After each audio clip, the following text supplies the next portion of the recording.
अऊज़ु बिल्लाहि मिनश्शैतानिर्रजीम। बिस्मिल्लाहिर्रहमानिर्रहीम। तहज़ीब जदीद और इस्लाम, ये मौजू मेरा है, अताउर रहमान। तहज़ीब जदीद और इस्लाम, इन तीन नुक्तों पर मेरे भाइयों हम बात करेंगे कि तहज़ीब क्या होती है, जदीदियत क्या है, और इस्लाम तो आप समझते ही हैं अल्हम्दुलिल्लाह। मोहतरम भाइयों,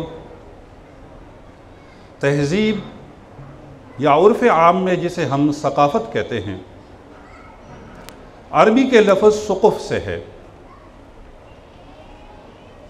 माने जिसके हैं खराश व तराश के। उलूम मरानियात में तहज़ीब से मुराद किसी फ़र्द या माशरे का पाकीज़गी और शाइस्तगी से अपने आप को आरास्ता करना। सकाफ़त का हम माने लफ्ज़, तहज़ीब का हम माने लफ्ज़ अमूमन हमारे माशरे में जो इस्तेमाल हो रहा है वो कल्चर का है। किसी कौम की तहज़ीब, किसी कौम की सकाफ़त, किसी कौम का कल्चर। फिर जब ये दो हिस्सों में तकसीम हो जाए कि इस्लामी और गैर इस्लामी, हमें बात करनी है मुस्लिम तहज़ीब, कल्चर और सकाफ़त से बमुकाबले उन तहज़ीबों की जो आज मद्दे मुकाबिल इस्लामी तहज़ीब और रवायात के हैं। इस्लामी तहज़ीब के बारे में अगर हम देखें तो ये 5 चीज़ों का मजमुआ बताया जाता है। इस्लामी तहज़ीब 5 चीज़ों का मजमुआ है, जिसमें पहली चीज़ दुनियावी ज़िंदगी का तस्वुर है। मुख्तलिफ नज़रियात, मुख्तलिफ अक़ाइद, मुख्तलिफ अफ़कार में इंसानी ज़िंदगी के मुख्तलिफ तस्वुरात हैं,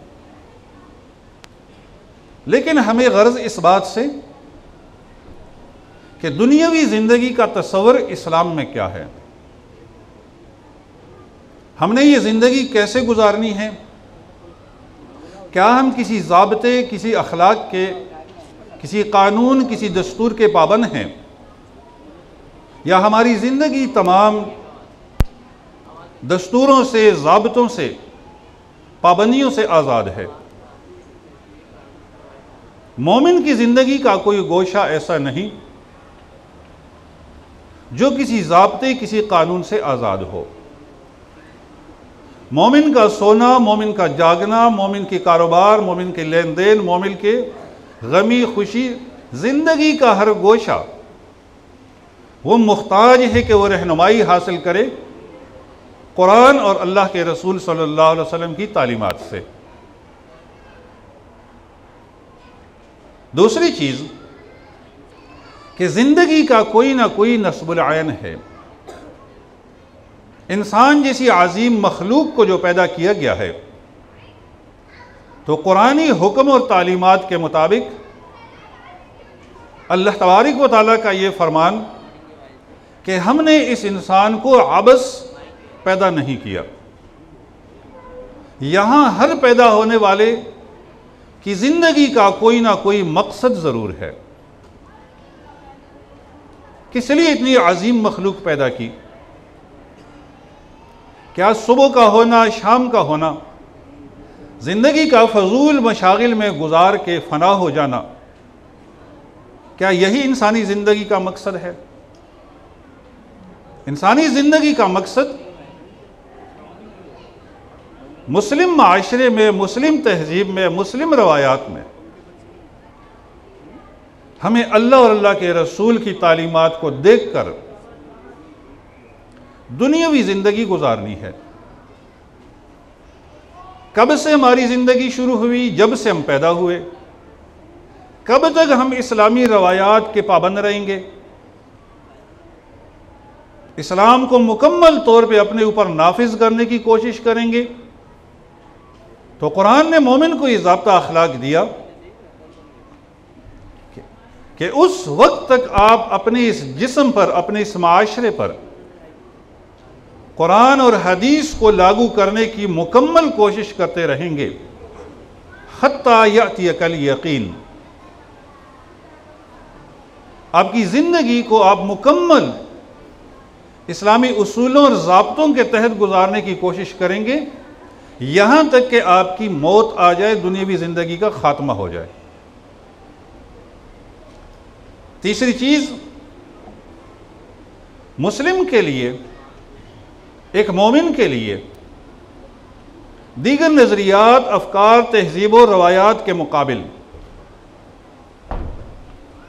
मोमिन की ज़िंदगी, इसके अकायद व अफकार के लिए कुछ आसास चाहिए, बुनियादें चाहिए कि उन बुनियादों पर मोमिन अपनी ज़िंदगी की इमारत की तामीर करें। दीगर मज़ाहिब, नज़रियात में हम देखते हैं कि वहाँ के बुनियादी अकायद भी नुक्स और तनकीस से खाली नहीं। दुनिया की बड़ी बड़ी वो जमातें या वो कौमें या वो मज़ाहिब जिन्हें अक्सरियत हासिल है इस दुनिया में, लेकिन उनकी बदकिस्मती ये है कि वो दुनिया से अपने रब का तारुफ कराने से कासिर हैं। अब ईसाइयत की मिसाल ले लें तो वो आज तक दुनिया को इस बात पे मुतमईन नहीं करा सके कि जो हमारा अक़ीदे तसलीस है, क्या ये अक़ीदे तसलीस दुनिया के सामने पेश किया जा सकता है या नहीं।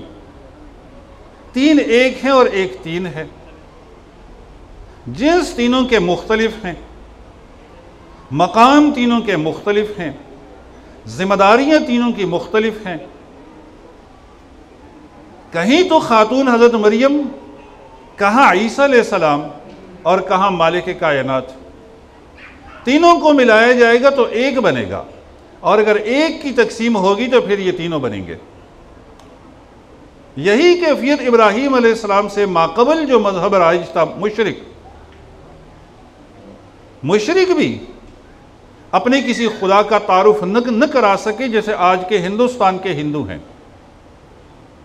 33 करोड़ तक खुदाओं की तादाद पहुंच चुकी है, जिसमें पत्थर भी खुदा का मकाम रखते हैं, जिसमें दरख्त भी खुदा का मकाम रखते हैं, जिसमें बंदर, चूहे, कुत्ते और सांप भी खुदा का मकाम रखते हैं।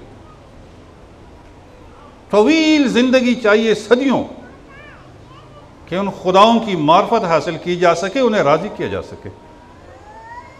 वही आतिश परस्त जो इब्राहीम अलैहिस्सलाम के दौर में अरूज पर थे, आज भी उनका वजूद इस पाको हिंद में मौजूद है कसीर तादाद में। वो अपनी अकीदे की बुनियाद दुनिया के सामने रख नहीं सकते कि खालिक हम हैं या खालिक आग है, हमने इसे पैदा किया या इसने हमें पैदा किया, इसका हमारी जिंदगी पे कंट्रोल है या हमारा इस आग पे कंट्रोल है। ये वो मिल्लतें हैं मद्दे मुकाबिल इस्लाम की जो भी हैं, या वो यहूदियत आप ले लें, जो भी इस वक्त मद्दे मुकाबिल इस्लाम के किसी भी निज़ाम ज़िंदगी, किसी भी अक़ीदे या किसी भी मज़हब के अलंबरदार हैं, अगर आप अक़ायद व अफ़कार की दुनिया में देखें तो उनकी आसास ही कमज़ोर है। और आसास इसलिए कमज़ोर है कि उनको ये मज़हब देने वाले या मज़हब के वो मुहतरम रहनुमा जो हुआ करते हैं, उनकी ज़िंदगी खुद ही उन्हीं के माशरे में एतराज़ात से खाली नहीं है। अगर हम इस वक्त दुनिया के सबसे बड़े मज़हब ईसाइयत को ले लें तो मुहतरम भाइयों, वहाँ ईसा अलैहिस्सलाम, सैयदना ईसा की ज़िंदगी पर तनकीदी नोट लिखना ये आर नहीं है। नाऊज़ु बिल्लाह, ईसा अलैहिस्सलाम की सियासी नाकामियाँ, नाऊज़ु बिल्लाह मिन ज़ालिक माशरती नाकामियाँ, दावती नाकामियाँ, ये मज़ामीन उनके यहाँ लिखना और इस पे रिसर्च करना, ये उनके लिए कोई मायूब ही नहीं है कि वो किसकी ज़िंदगी को चैलेंज कर रहे हैं और किन की हयात मुबारका पर वो मनफी कलम उठा रहे हैं। यही कैफियत अगर यहूद में देख ले तो माजी के अंबिया अलैहिस्सलातु वस्सलाम की ज़िंदगी को जिस तरीके से वो चैलेंज करते हैं, आप लूत अलैहिस्सलाम की ज़िंदगी देख लें, यहूदियत और ईसाइयत में उसका मकाम क्या है। आप नूह अलैहिस्सलाम की हयात मुबारका को देख लें, वो दोनों किस अंदाज से उस पर तनकीद करते हैं। अपने अंबिया से माक़बल, अपने मजहबी शख्सियात से माक़बल या अपनी ही मजहबी शख्सियत पर तनकीद करना वहाँ जायज़ और काबिल फ़ख्र समझा जाता है। इसके मुकाबले में आप इस्लाम देख लीजिए कि इस्लाम से ताल्लुक़ रखने वाले जो भी हैं, मर्द हैं या ख़वातीन हैं, पढ़े लिखे हैं या जाहिल हैं, अमीर है या गरीब है, वो जब इस दीन में दाखिल होता है तो उसे बुनियादी तौर पे एक चाबी थमाई जाती है, एक की थमाई जाती है कि इस महल में, इस नज़रिए में, इस अक़ीदे में दाखिल होने के लिए आपके पास ये दरवाज़ा है और ये दरवाज़ा इससे आप खोलें। और वो है ही ये कि ला इलाहा इल्लल्लाहु मुहम्मदुर रसूलुल्लाह। दुनिया के तमाम इलाहों से, तमाम माबूदों से, तमाम खुदाओं से, तमाम निगरानों से, तमाम निगहबानों से हम ऐलान बरात करते हैं। किसकी बरतरी और अज़मत अल्लाह के बाद मानते हैं? कौन है वो सादिक हस्ती कि जिनकी हैसियत की इत्तिबा उस वक्त से हम कर रहे हैं रूहानी तौर पे जब अल्लाह के रसूल सल्लल्लाहु अलैहि वसल्लम इस दुनिया में आए, और उस वक्त तक ये कलमा सादिका है, इसलिए कि हमारे इस कलमे के तहत हमारे रब को चैलेंज करना दुनिया के किसी के बस में नहीं। मुहम्मदुर रसूलुल्लाह की सीरत, मुहम्मदुर रसूलुल्लाह की तालीमात उस वक्त जो ज़बान मुबारक से अदा हुई, क़यामत तक उसे कोई गलत साबित नहीं कर सकता। ये अलग मसला है कि अगर मोमिन अपनी जहालत की वजह से, नासमझी की वजह से उसकी ताबीर और तशरीह में ख़ता कर जाए। ये वो अकायद व अफ़कार की बात है कि हमारे पास एक आसास और एक बेस मौजूद है। हम एक अल्लाह को दुनिया के सामने पेश करते हैं और इस पर फ़ख्र करते हैं। हम एक मुस्तनद हस्ती को दुनिया के सामने पेश कर रहे हैं। इसके बाद दोस्तों, चौथा नुक्ता जो तहज़ीब के लिए ज़रूरी है और तहज़ीब के अज्ज़ाओं में से है, वो तरबियत अफराद है। एक फ़र्द मोमिन, एक फ़र्द मुशरिक, एक फ़र्द मोमिन, एक फ़र्द यहूदी, फ़र्द मोमिन, फ़र्द ईसाई या दीगर जो दुनिया में बहुत सारे निज़ाम हयात या बहुत सारे मज़ाहिब पाए जाते हैं, उस फ़र्द के मुकाबले में मोमिन फ़र्द की पहचान और मोमिन फ़र्द का तफर्रुद क्या है, मोमिन को क्या एज़ाज़ हासिल है कि इन तमाम के मुकाबले में वो तने तनहा एक अक़ीदा और नज़रिया पेश कर रहा है। मोमिन की तरबियत क्यों ज़रूरी है? मोमिन को तरबियत की ज़रूरत क्यों पेश आती है? इसलिए कि जो दीन अल्लाह के रसूल सल्लल्लाहु अलैहि वसल्लम को मिला है वो किसी ज़रिए से नहीं सिवाय इसके कि वो इल्म के ज़रिए इन तक मुंतकिल हुआ है। मोमिन को इल्म मुंतकिल हुआ है। मोमिन को खिलाफत अलल अर्ज़ के लिए चुना गया है कि मोमिन ने यहाँ खिलाफत के एक निज़ाम को कायम करना है। मोमिन ने यहाँ अल्लाह और अल्लाह के रसूल को का नाइब बनना है। अल्लाह के रसूल का नाइब वो कैसे बनेगा? अगर उसकी तरबियत ही नहीं है, उसका किरदार ही नहीं है, उसके पास इल्म ही नहीं है, कोई माशी माशती अल्लाह की ज़मीन पे उसका कोई किरदार नहीं है, वो सिर्फ जंगलों में रहने वाला हो, वो माशरे में रहने वाला एक उजड़ इंसान हो, तो फिर ये इतने बड़े काम और इतने मनसब पर कैसे फायज हो सकता है? इस बड़े मनसब के लिए फ़र्द की तरबियत बहुत ज़रूरी थी। और यही चीज़ सैयदना उमर फ़ारूक रज़ी अल्लाह तआला अन्हु का फरमान है, अपने से मातहत अफराद को उनके अहकामात हैं कि इल्म से, तालीम से, तरबियत से अपने बच्चों को और अपने जो आपके मातहत हैं इन्हें मुज़य्यन करो। इसलिए कि अगर आपके मातहत जाहिल होंगे, नासमझ होंगे, आपके बच्चे नासमझ होंगे, तो वो हालात का मुकाबला नहीं कर सकेंगे। रियासत, हुकूमत, दीन, इन तमाम चीज़ों के लिए इनका वजूद बजाय नफ़े के वो नुकसानदेह साबित होगा। जाहिल उशाक क्या कर सकते हैं, एक जाहिल आशिक क्या कर सकता है? पहले तो ये लफ्ज़ इश्क ही बदनुमा लफ्ज़ है। और जी ये मैं आशिक हूँ, बेअदबी माफ़। क्या हम अपनी वालदा से कह सकते हैं कि माँ मैं तुझ पे आशिक हूँ? हम अपने बाप को कह सकते हैं कि अब्बा जान मैं तुझ पे आशिक हूँ?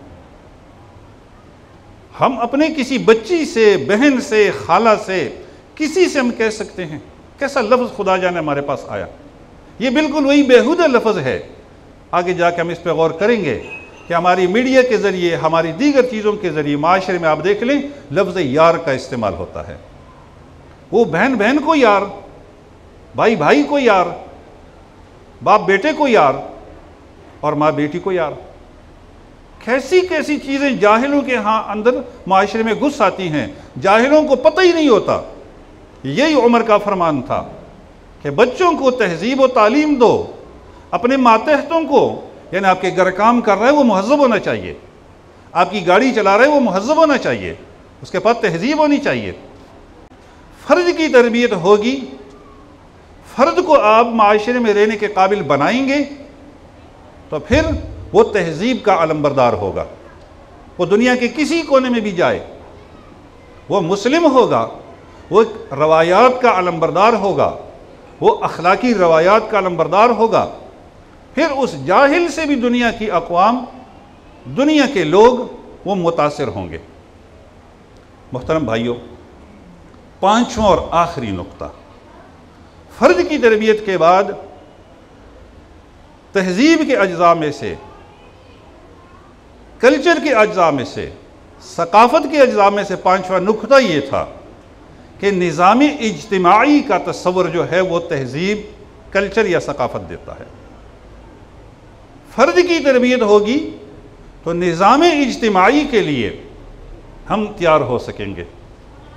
और इस्लाम वो वाहिद दीन है जो इज्तिमाइयत का दर्स देता है, जहाँ तफर्रुद किसी के लिए नहीं है सिवाय मालिक कायनात के। अल्लाह को मुनफरिद रखना है, अल्लाह को तन्हा रखना है, अल्लाह को वाहिद रखना है। लेकिन अगर हम में से कोई इनफरादियत का शिकार होता है, वो घर की ज़िंदगी छोड़ता है, बहन भाइयों माँ बाप से रिश्ते छोड़ता है, वो कारोबारी ज़िंदगी छोड़ता है, वो तालीमी ज़िंदगी छोड़ता है, तहजीब व सकाफ़त से कट के वो जंगलों में जाता है, तो इस्लाम इस पर तनकीद करता है। इस्लाम इस चीज़ को बर्दाश्त नहीं करता। मोमिन के लिए ज़रूरी करार दिया कि वो माशरे का हिस्सा है, वो माशरे का जुज़ है, उस पर माशरे के हुकूक हैं और माशरे के इस पे हुकूक हैं। ये अपने हुकूक की अदायगी से फ़रार इख्तियार करेगा तो फिर वो माँ बाप से फ़रार हो, वो रिश्ता इज़्दिवाज से फ़रार हो, वो बच्चों की कफ़ालत से फ़रार हो, वो किसी से सीखने से फ़रार हो, या वो किसी को सिखाने से फ़रार हो, किसी को नफ़ा देने से फ़रार हो, या किसी से हासिल करने से फ़रार हो। ये इंसान इस्लामी माशरे, इस्लामी तहजीब, इस्लामी रवायात में, इस्लामी अहकामात के तहत ज़ालिम है। आप देख लीजिए, अल्हम्दुलिल्लाह हम मुस्लिम हैं, मोमिन हैं। जन्नत के हुसूल के लिए हम कहाँ जाएं? अगर जन्नत के हुसूल के लिए हमने राहिब बनना है और जंगल में जाके ज़िक्र अज़कार और मुराकबे करने हैं, तो जन्नत तो अल्लाह के रसूल ने फरमा दिया कि वो तख्त अक़दामिल उम्महात, कितना करीब है? माँ के पाँव के नीचे। रब को राज़ी करने के लिए जंगल में तन्हाई में गए थे मुराकबे और चिल्ले काटने, लेकिन जन्नत कहाँ है? रज़र रब फिर रज़ल वालिद, सुख्त रब फी सुख्तिल वालिद। बाप की रज़ा अल्लाह की रज़ा है, राज़ी कीजिए इनको। बाप की नाराज़गी वो मालिक की नाराज़गी है। तो रज़ामंदी को यहाँ घर में छोड़ के आप जंगलों में जा रहे हैं, तन्हाइयों में जा रहे हैं। जन्नत को घर में छोड़ के आप लेकिन घर में तो छोड़ना मकसूद ही नहीं है दोस्तों, वो बड़ा शार्ट है। वो भी तो लोग हैं जो उम्रा करने के लिए तो सालाना तौर पे जाते हैं, लेकिन इसी जन्नत को वो ओल्ड हाउसेस में जाके जमा करा देते हैं। बूढ़ी माँ को 50,000 रुपया दे के वो जाके उन लावारसों में जमा कराते हैं बदनसीब कि जी मेरी से इतनी बड़ी कोठी इतने बड़े महल में मेरी माँ के लिए जगह नहीं है। बहनों की कफालत देख लीजिए, भाइयों छोटों की कफालत देख लीजिए, पड़ोसी की कफालत देख लीजिए। आपके जो मातहत लोग हैं, आपके साथ मुलाजिम हैं, उनकी कफालत, उनके साथ हुस्न सलूक, अंजाम और मकाम उसका कितना ज़्यादा है। इज्तिमाई निज़ाम की दावत इस्लाम देता है, इसी से कल्चर एक तहजीब, इसलिए कि इस्लाम आपको तहजीब देता है, इस्लाम आपको एक कल्चर देता है जिसमें इन सब लोगों ने अपना अपना किरदार अदा करना है। ये वो 5 नुकात थे दोस्तों कि जिससे मिलकर इस्लामी तहजीब बना करती है। अब दोस्तों अगर हम देखें कि लफ्ज़ जदीद, आप माशाल्लाह सारे जानते हैं कि जदीद क्या है, जिद्दत क्या है, नया होना क्या है, और इसका मुतज़ाद लफ्ज़ अगर हम देखें तो वो कदीम आता है। जदीद बज़िद कदीम के, पुराना, बहुत ज़्यादा माजी का होना, बहुत गए गुजरे दौर का होना। आज की इस्तिलाह में अगर हम जदीदियत को देखें या जदीद को देखें तहजीबी एतबार से, तो वो है मॉडर्निज़म, नई सोच, नई फ़िक्र। अगर इस नई सोच, नई फ़िक्र जो इंसानों की तरफ से इंसानों पे लागू की जा रही है, इंसानों के ज़रिए इंसानों को दी जाती है, अगर कोई इस सोच और इस फ़िक्र को अपनाता है तो वो माशरे का मुहज़्ज़ब इंसान है, माशरे का काबिल कबूल इंसान है, माशरे की अजीम शख्सियत है।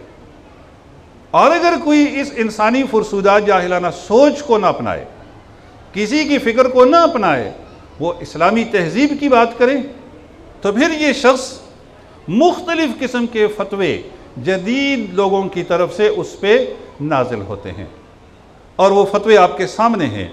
कभी तो ये क़दामत परस्त है, इसलिए कि अपनी तहजीब का अलंबरदार है, कभी ये शख्स रुजत पसंद है, कभी ये शख्स दहशतगर्द है, कभी ये शख्स बैकवर्ड है, कभी इस शख्स के लिए दूसरे तीसरे बहुत सारे जो है ना वो अल्फाज इस्तेमाल होते हैं, बहुत सारे अल्फाज इस्तेमाल होते हैं। लेकिन वही सैयद मौदूदी रहमतुल्लाह अलैह की बात कि इस्लामी और बिलखुसूस मगरिबी तहजीब को उन्होंने निशाना बनाया कि इस्लामी और मगरिबी तहजीब दो ऐसी कश्तियाँ हैं, आपके सामने अल्फाज लिखे हुए हैं, इस्लामी और मगरिबी तहजीब दो ऐसी कश्तियाँ हैं जो बिल्कुल मुखालिफ सिमतों में सफ़र कर रही हैं। ये बिल्कुल मुखालिफ सिमत में है। अगर हम इनसे कंप्रोमाइज़ करेंगे या हम उन दानिश्वरों को उन अक़वाल और उन सुनहरी तहजीब को अपनाने की कोशिश करके अपनी तहजीब को दफनाएंगे, तो सिर्फ मॉडर्न होना ही नहीं, सिर्फ जदीदियत का शिकार होना नहीं, बल्कि वो जदीदियत के नाम पे आप पर जो हमले कर रहे हैं, आप उस पर भी थोड़ा सा गौर कर लिया करें। पहला हमला जदीदियत के नाम पे, पहला हमला जदीद तहजीब के नाम पे जो आज यूरोप मुस्लिम माशरे पे या बिलखुसूस हम अपने मुल्क की बात करेंगे, अपने माशरे की बात करेंगे, उनका पहला हमला ये है कि इस दौर के इंसान को तौहीद के अक़ीदे पर ज़रब लगाई जाए, तौहीद के अक़ीदे से आपको दूर किया जाए।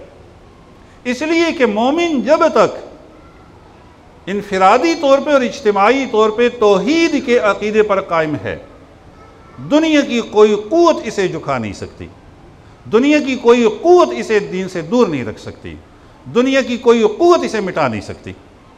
तौहीद का मुकाबला नामुमकिन है, और यही मोमिन की ज़िंदगी का सबसे बड़ा असासा है।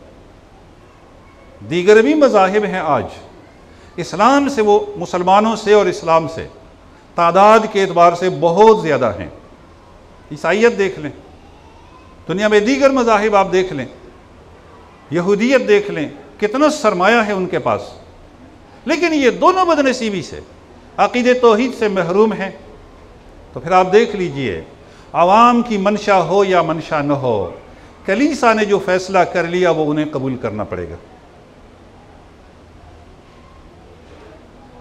पहली ज़रब जो हमारे माशरे में आपको और मुझे मॉडर्न, मुहज़्ज़ब और नई तहज़ीब देने के नाम पर जो की जा रही है मोहतरम भाइयों, वो ये है कि हमारे सामने इंसानियत की बात होती है कि यार मज़हब की बात आप छोड़ दें, इंसानियत की बात करें। तमाम इंसान मसावी हैं, तमाम इंसान यकसा हैं, तमाम इंसानों से हुस्न सलूक होना चाहिए। तो अगर हम गौर करें और फ़िक्र करें दोस्तों, तो इंसानियत से जितनी मोहब्बत इस्लाम और पैगम्बर इस्लाम ने फरमाई है, इतनी मोहब्बत दुनिया की कोई शख्सियत, कोई भी ज़ात वो इंसानियत से नहीं कर सकता। ये कुरान का एज़ाज़ है, ये मोहम्मद रसूलुल्लाह की नबूवत का एज़ाज़ है कि कुरान जो है वो सिर्फ मुस्लिम के लिए नहीं है।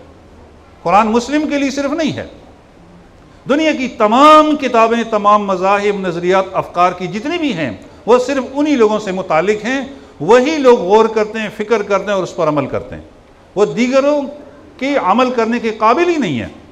लेकिन इस्लाम है, कुरान अज़ीमुश्शान है किताबुल्लाह, जो पूरी दुनिया के लिए अपना सीना खोल रहा है कि ये दुनिया के लिए नाजिल हुआ है, इसलिए कि इसका नाजिल करने वाला जो है मालिक कायनात अल्लाह, वो सिर्फ मोमिन का नहीं है, वो तमाम इंसानों का रब है।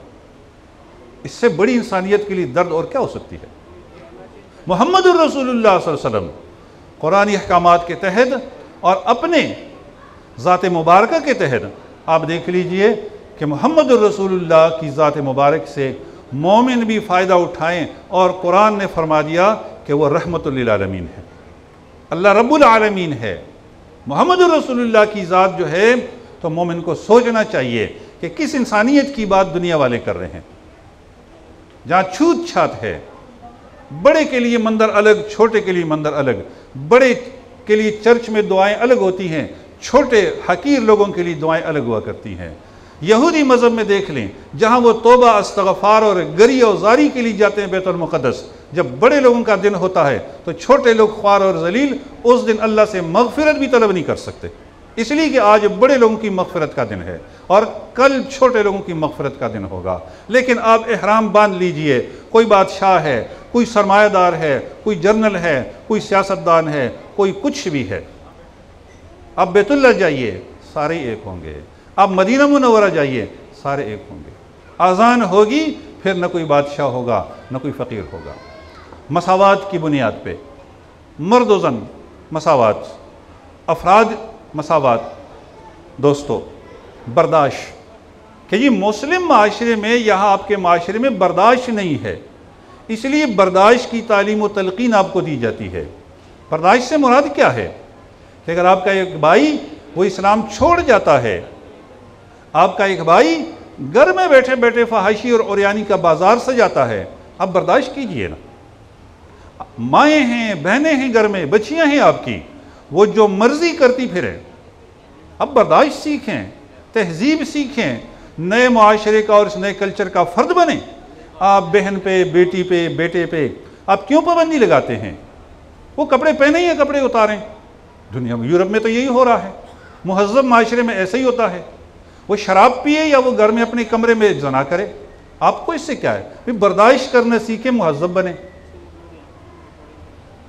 अल्लाह नाराज़ हो, घर आपका फहाशी का, ओरियानी का और बेहूदगी का, जहन्नम का एक कमरा बने, ठीक है, बनने दो। अल्लाह के अहकामात आपके घर से निकल आएँ, अल्लाह की ताबेदारी आपके घर में ख़त्म हो, ये वो मसावात हैं। दोस्तों, फिर हमें तहजीब सिखाई जाती है कि मज़ाहिब तमाम के तमाम एक हैं, सब एक हैं, सब ने अल्लाह के पास जाना है। वो कोई हिंदू अल्लाह को पुकार रहा है, वो कोई यहूदी है, वो कोई ईसाई है, वो कोई भी है, और रब को पुकार रहे हैं, तो यहाँ तौहीद और शिर्क का वो फ़लसफ़ा ख़त्म हो जाता है। यहाँ अल्लाह की वहदानियत और कसीर इलाहों की उलूहियत या उनकी हाकिमियत का दर्स वो भी आपको पिलाया जा रहा है, और आपको अल्लाह की तालीमात से भी नवाजा जा रहा है, ताकि वहदानियत के फ़लसफ़े को आपसे ख़त्म किया जा सके। और फिर दोस्तों, इबादत खाने सारे मुक़द्दस हैं, इस्लाम उनके एहतराम का दर्स देता है, लेकिन आपके लिए ये राह हमवार की जा रही है कि इसी तौहीद, इसी नमाज को आप किसी चर्च में भी तो पढ़ सकते हैं।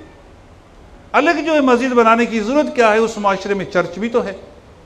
अरे मंदिर जो जाते हैं वो इबादत ही के लिए जाते हैं, तो आप इस मंदिर में जाकर 2 रकात ही नमाज पढ़नी है, क्यों अलग बिल्डिंग बना रहे हैं। और फिर दोस्तों, त्यौहारें आती हैं, ये त्यौहारें जो मुस्लिम माशरे में इबादत है, इससे बहुत बड़े बड़े फ़लसफ़े वाबस्ता हैं, बहुत बड़ी अक़ीदतें वाबस्ता हैं, और अक़ीदे के बुनियादी मसाइल इन त्यौहारों से वाबस्ता हैं। वो हमारे ईद हों, वो हमारे जनाजे हों, वो हमारे निकाह हों, वो दीगर जो हमारी तकारीब आती हैं, जो कुरान और हदीस के एतबार से बुनियादी चीज़ें हैं अक़ीदे की, उससे मुझे और आपको फारिग किया जा रहा है। हम तो यहाँ तक पहुँच गए कि भी आप 2 ईदें मनाते हैं, तो अगर 2 ईदें आप ईसाइयों की मना लें तो कौन सा फ़र्क पड़ता है। होटल बुक हो चुके हैं, क्रिसमस और ईस्टर में आप तशरीफ़ लाइए ना। अब हमारे माशरे के मुसलमान देख लें, इन दोनों ईदों को तस्लीम करना ही अक़ीदे तौहीद से इन्हिराफ है। लेकिन हम यहाँ तक फिसल चुके हैं दोस्तों, इंतहाई दुख के साथ, कि हमारी मजहबी तंजीमों के अकाबिरीन भी क्रिसमस पे केक लेकर चर्चों में जा रहे हैं, मुबारकबादियाँ देने के लिए पादरियों के गले में हार लटका रहे हैं। किस चीज़ पर? नाऊज़ बिल्लाह मिन ज़ालिक।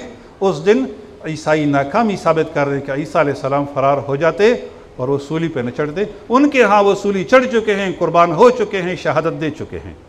इसलिए बड़ी ईद, ईद उल अज़हा के दिन कोई पढ़ा लिखा ईसाई आपके घर ईद का गोश्त नहीं खाएगा। उसका अकीदा ये है कि जनाब कुर्बानी दुनिया में एक ही थी, और वो नऊज़ बिल्लाह बाप की खातिर बेटे ने दी है। इसके बाद कुर्बानी का कोई फ़लसफ़ा नहीं है। हम उसी दिन जाके अपने अक़ीदे को रोनते हुए मंदिरों में जाते हैं, हम चर्चों में जाते हैं। और अच्छी बात यह है कि पाकिस्तान में यहूदी इबादत खाने का वजूद नहीं है, वरना हम तो फिर यहूदियों के पास भी हमारे मुस्लिम कायदीन, अवामुन नास को छोड़िए, तो फिर इसीलिए बड़े बड़े शहरों में हमारे नौजवान बच्चे और बच्चियाँ वो क्रिसमस मनाने के लिए, वह ईस्टर मनाने के लिए ईसाइयों से ज़्यादा मौजूद होते हैं। दोस्तों, दूसरा नुक्ता, तहज़ीब के नाम पे, जदीदियत के नाम पे, सकाफ़त के नाम पे जो जहर हमारे माशरे को बिलखसूस आज यूरोप पिला रहा है, वो है अक़ीदे ख़त्म नबूवत या मकाम रिसालत। मकाम रिसालत से इस उम्मत को किसी तरीके से दूर किया जाए, ताकि उनकी तरह हमारे पास भी ज़िंदगी गुजारने का कोई लाहे अमल ही न हो। हम कैसे ज़िंदगी गुजारेंगे? अल्लाह के रसूल ने कैसे ज़िंदगी गुजारी थी? आइडियल शख्सियत कौन है हमारे माशरे के लिए, हमारे दीन के लिए आइडियल शख्सियत कौन है? तो उनके यहाँ तो कलीसा है जो वक्त के मुताबिक फ़ैसले करता है कि हाँ, शराब इसलिए जायज़ है, ज़्यादा न पिया करें ताकि आपे से बाहर न निकलें, कि ईसा अलैहिस्सलाम ने ज़िंदगी में अंगूर का शीरा पिया था।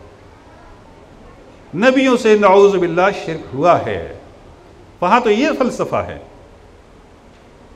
क्या हम भी मुहम्मदुर रसूलुल्लाह की ज़िंदगी से नादानिस्ता तौर पे, जदीदियत के नाम पे जब दूरी इख्तियार करेंगे, तो फिर हम में और उनमें एक दिन आएगा कि फ़र्क ख़त्म हो जाएगा।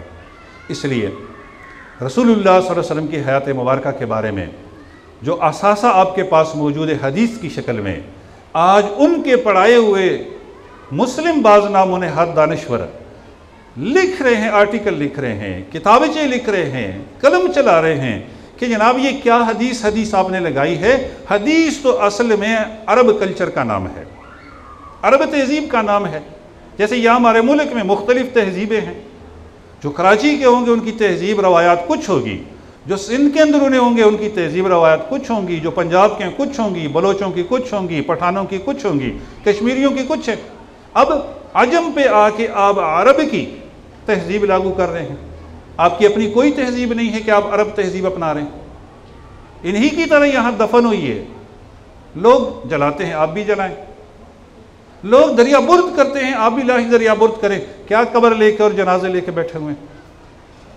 दोस्तों, दूसरी चीज़, इसी तहजीब और सकाफ़त के नाम पे हमें सीरत रसूल से, उसवे रसूल से दूर करने के लिए इसी हदीस मुबारक को आज सकाफ़त का नाम दिया जा रहा है कि देखिए, उन लोगों ने पैगंबर की सीरत के बजाय किताबुल्लाह को अपनाया। आप भी अल्लाह की किताब कुरान को अपनाएं और फिर इसके बाद फरमाया कि अरब सकाफ़त छोड़ दें, अपनी मकामी सकाफ़तों को अपनाएं। जदीद दौर है, आप 1400 साल कदीम रवायात को अपना चुके हैं। वो तो 1400 साल पुरानी अरब रवायात थी, अरब तहजीब थी। आप यहाँ की जदीद तहजीब को, जदीद दौर में अपनी तहजीब को अपनाएं, अपनी रवायात को अपनाएं। ये वो चीज़ें हैं कि बदकिस्मती से हमारे बाज़ पढ़े लिखे लोग इनके शिकार हो रहे हैं, ताकि किसी ना किसी तरीके से जो हुब्बे रसूल है वो हमारे दिलों से निकाला जाए। इसी सकाफ़त की तब्दीली, सकाफ़ती मुकाबले में एक अहम मुकाबला और तीसरा मुकाबला, वो इस वक्त मुल्क में जो बाज़ार गर्म है वो तालीम के नाम पर है। ये बात उनके इल्म में भी है, मद्दे मुकाबिल तहजीब के अलंबरदारों की, कि इस्लाम में तालीम का मकाम क्या है, इस्लाम में तालीम व तरबियत की अहमियत क्या है, इस्लाम में इल्म की हैसियत क्या है। इल्म तो नबूवत पहली वही ही इल्म है। हदीस रसूल ये है कि मैं आपके पास दो चीज़ें छोड़े जा रहा हूँ। मेरी मीरास जो है वो इल्म है। मेरी मीरास अंबिया की मीरास दिरहम दनानीर नहीं है। इल्म को अल्लाह के रसूल ने फरमाया कि अल इल्मु सिलाही, ये जो तलवारें हैं, ये चीज़ें हैं, ये मेरा हथियार नहीं है। हथियार असल में मेरा इल्म है, ये ज़ाहिरी चीज़ें हैं। और यही वो चीज़ है कि जिस बारे में अल्लाह के रसूल ने फरमाया था कि उतलुबुल इल्म मिनल महद इलल लहद, माँ की गोद से गोर तक इल्म हासिल करो। यही वो इल्म है जिस ज़िमन में फरमाया गया था कि फ़र्ज़ कर दिया गया है हर किसी पर। और यही वो दुआ है जो अल्लाह के रसूल को सिखलाई गई थी, हुकूमत के हुसूल के लिए नहीं, रियासत के हुसूल के लिए नहीं, औलाद के लिए, ख़जानों की नहीं, किसी चीज़ की नहीं, बल्कि दुआ एक ही सिखलाई गई है कि मेरे महबूब सल्लल्लाहु अलैहि वसल्लम मुझसे ये दुआ मांगा करो। अल्लाह फरमा रहे हैं रब्बी ज़िदनी इल्मा, रब्बी ज़िदनी इल्मा। अब सोचने की बात यह है कि जिस चीज़ की आपके यहाँ इतनी ज़्यादा अहमियत थी, आज उस चीज़ में आपकी और मेरी हैसियत क्या है, मजमूई तौर पर इस उम्मत की हैसियत क्या है। हम तो चलो पसमानदा ही सही, अरबों की हालत आप इल्मी दुनिया में देख लें, मजहबी हालत क्या है, माशी हालत क्या है, माशरती हालत क्या है, हर महाज पे शिकस्त खुर्दा हैं। इसलिए कि जो हथियार अल्लाह के रसूल सल्लल्लाहु अलैहि वसल्लम को पहली वही इक़रा के नाम पे दिया गया था, उस हथियार को हम फेंक चुके हैं। अब वो जो हमें हथियार इल्म के नाम के साथ साथ जो तहजीब की सूरत में थमा रहे हैं, हमें उस पर गौर करना है। कभी तो वो लोग आपके यहाँ अचानक नारे मस्ताना लगाते हैं कि कानून का इल्म ये इंसानियत की मेराज है, तो फिर आपकी गली कूचे में ला कॉलेजेस खुल जाते हैं। कभी वो साइंस और टेक्नोलॉजी के उलूम पर आकर आपके पास दरवाजे खोल लेते हैं, कभी दूसरे कभी तीसरे नाम पे, और हम बदकिस्मती से इन्हीं खूबसूरत और हसीन नामों पे बाज़ारों में बिकते हैं। दिमागी सलाहियतें, माशी सलाहियतें, माशरती सलाहियतें, वो हमारी उनकी इस सोच के ज़रिए ज़ाया होती हैं।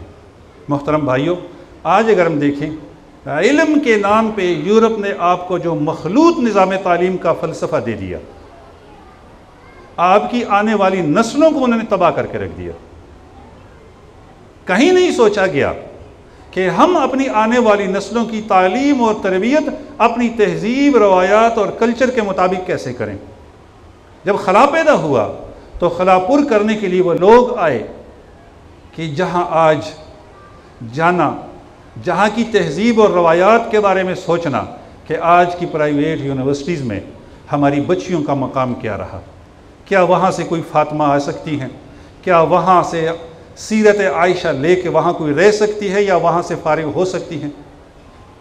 फिर वहाँ से निकलने वाले आज जो आपके मुस्तकबिल के लोग होंगे, वो होंगे तो मुस्लिम ही होंगे, तो अब्दुल्ला और अब्दुर्रहमान की और कासिम की औलाद होगी, लेकिन वो बच्चियाँ जिस तहज़ीब की अलमबरदार वो बच्चे जिस तहज़ीब के अलमबरदार बनकर वहाँ से निकल रहे हैं, वो इंतहाई अफसोसनाक है।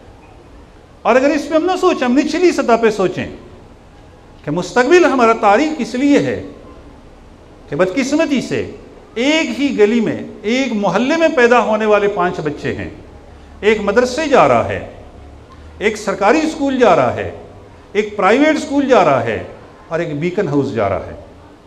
कल मदरसे वाला भी फारिग होकर आएगा, कल प्राइवेट स्कूल से भी, जिसके बड़े बड़े नाम रख दिए, खुदा जाने कितने मुश्किल नाम होते हैं उनके, उसके लिए भी PhD ज़रूरी है। ऐसे गली में 2 कमरों का स्कूल है, 2 किलोमीटर लंबा उसका नाम है, अंदर जब आप जाएंगे तो बैठने के लिए कुर्सी नहीं होगी, लेकिन हम जाते फ़ख्र महसूस करते हैं फ़लाँ स्कूल में मेरा बच्चा है। अंदर उसमें क्या है क्या कुछ नहीं वो हमें पता ही नहीं है। इसी तरीके से तीसरी चीज़ अगर हम देखें दोस्तों कि वो चौथी चीज़ जब बीकन हाउस से पकड़ कर आएगा तो ये मजहबी की सोच अलग, गवर्नमेंट की सोच अलग, उस पब्लिक की सोच अलग और बीकन हाउस वाले की सोच अलग होगी। आपके माशरे की क़यादत कहाँ से आएगी, इस्लामी माशरा कैसे होगा, मुस्लिम तहज़ीब को, रवायात को कैसे परवान चढ़ाएंगे और आपका माशरा राय रास्त पे कैसे आएगा। मोहतरम भाइयों, चौथा नुक्ता, आपकी तहज़ीब और आपकी कल्चर को गर्क करने के लिए, आपको जदीद तहज़ीब में डालने के लिए एक हसीन लफ्ज़ हमारे सामने रखा जाता है। बज़ाहिर जो हम देखते हैं कि वाकई ये लोग बहुत बड़ा काम कर रहे हैं मुस्लिम माशरे में, लेकिन अफसोस के हमारे पास जैसे मैंने अर्ज़ किया कि हम कुरान से भी बेखबर हैं, पैगम्बर इस्लाम की तालीमात से बेखबर हैं, लिहाजा हमारी जाहिलियत का वो ये फ़ायदा उठा रहे हैं कि वो हमें कुरान और हदीस के मद्दे मुकाबिल नई तालीमात हमारी ख़वातीन को देने चले हैं। बज़ाहिर तो बड़ा हसीन लफ्ज़ है कि जनाब आज़ादी निस्वां होना चाहिए, लेकिन ख़ातून का मकाम अगर हम पैगम्बर इस्लाम की ज़बान से समझने की कोशिश करते तो हम कभी भी उस बोसीदा निज़ाम को जदीदियत के नाम पर अपनाने की कोशिश न करते। माँ का मकाम जो मिला है इस्लाम में, वो पूरा यूरोप अगर मिलकर बैठ जाए तो इतना मकाम माँ को नहीं दे सकते। आप बीवी का मकाम घर में देख लीजिए, आप बेटी का मकाम घर में देख लीजिए, आप खाला का मकाम देख लीजिए, आप अपनी माँ की जो हम उम्र हैं, उनकी सहेलियाँ हैं, दोस्त हैं, उनका मकाम इस्लामी नुक्ता नज़र से पैगम्बर इस्लाम की ज़बान से देख लीजिए। मकसूद उनका सिर्फ़ ख़वातीन की आज़ादी नहीं, बल्कि दोस्तों टाइम मेरा 2 मिनट रह गए, वो है कसरत तलाक़। ख़ातून को इतना आज़ाद किया जाए, फिर ख़ानदानी निज़ाम की बर्बादी दोस्तों, और इसी तरीके से मिशन उनका ये है कि मर्द और जन के महाफिल और इनके ताल्लुकात की आज़ादी है। अगर यही ख़ातून की आज़ादी है, अगर यही ख़ातून का वो मकाम है तो इंतहाई अफसोस। मोहतरम भाइयों, आखिरी चीज़ इख्तिसार के साथ और 2-3 अल्फाज में कि जो बड़ी कोशिश वो नौजवान नस्ल है 15 से 35 तक, तहज़ीब के अलमबरदार इन्हें जो बनाने की कोशिश की जा रही है वो इस बुनियाद में बनाया जाए कि ये जो 15 से 35 साल के नौजवान बच्चे और बच्चियां हैं, इन्हें टारगेट किया जाए। इनकी सोच और इनकी फ़िक्र जो है उसमें मुस्लिम माशरे की तहज़ीब, मुस्लिम माशरे की रवायात को फुरसूदा बनाकर पेश किया जाए और इन्हें यहूद व नसारा की तहज़ीब जो है वो थमा दी जाए। तो लाज़मी बात है जब वो माशरे में आएंगे, हर तरफ इल्म उन्हीं का चलेगा, माश उन्हीं का चलेगा, तो फिर फुरसूदा ग़ुलाम कौमें हमेशा दूसरों की नक़ाली किया करती हैं, उनके पास ख़ुद कुछ नहीं होता। मुहतरम भाइयों, आखिरी चीज़ में तहज़ीब और रवायात के बारे में इमामुल हिंद अबुल कलाम आज़ाद मरहूम का आपके सामने रखता हूँ और इसी पे अपनी गुफ्तगू का ख़ात्मा करता हूँ। मुहतरम भाइयों, वासराए हिंद मौलाना अबुल कलाम आज़ाद से मिलने के लिए उनके घर तशरीफ़ लाते हैं। उनके घर जब आए तो उसके साथ एक तर्जुमान भी था जो अंग्रेज़ी का तर्जुमा करके मौलाना को सुनाया करते थे। मौलाना की गुफ्तगू का तर्जुमा करके वासराए को सुनाया करता था। हुआ कुछ यूँ कि तर्जुमान अंग्रेज़ी का तर्जुमा को दुरुस्त न कर सका, जिस पर मौलाना आज़ाद ने उससे कहा कि इस तरह नहीं, इस तरह, यानी ये नहीं, आप तर्जुमा आपने गलत करे, यूँ तर्जुमा करो। गुफ्तगू के अख्तिताम पर वासराए ने मौलाना से कहा, यानी अबुल कलाम आज़ाद से, कि आपको अंग्रेज़ी आती है तो अंग्रेज़ी में गुफ्तगू क्यों नहीं की? खामखाई से लाना था और इसके अल्फाज की तफसील लाजमन आपने करनी थी। मालूम होता है कि आपको अंग्रेज़ी अच्छी खासी आती है। मौलाना का जवाब सुनिए। सियासी इख्तिलाफ अपनी जगह, लेकिन अपनी तहजीब, अपनी रवायात के लिए एक बंदे की अज़मत अपनी जगह आप देखिए, अज़मत देखें। मौलाना ने जवाब दिया, आप 500 मील दूर से अगर आकर अपनी ज़बान नहीं छोड़ सकते तो मैं अपने ही घर में कैसे अपनी ज़बान छोड़ूँ। मौलाना ये मोहतरम का एक और कौल मैंने एक दूसरी जगह उनको पढ़ा, मुबारक खातिर में वो फरमाते हैं कि जो कौम अपनी ज़बान छोड़ जाए उस कौम की तहजीब, उस कौम की रवायात, वो सब कुछ डूब जाती हैं। आप कहीं भी हों, किसी भी जगह हों, कभी भी अपने ज़बान पे को नाक़िस न समझें और उसे हक़ीर न समझें। मोहतरम भाइयों, मेरा वक्त ख़त्म हुआ चाहता है। मौजू बड़ा तवील था, समेटने की कोशिश अगर की भी सही, लेकिन न समेट सका। बहरहाल कुछ दर्द दिल आपके सामने रखा। अल्लाह मुझे और आपको इस्लामी तहज़ीब, इस्लामी रवायात, इस्लामी सकाफ़त अपनाने की तौफ़ीक़ नसीब फ़रमाए।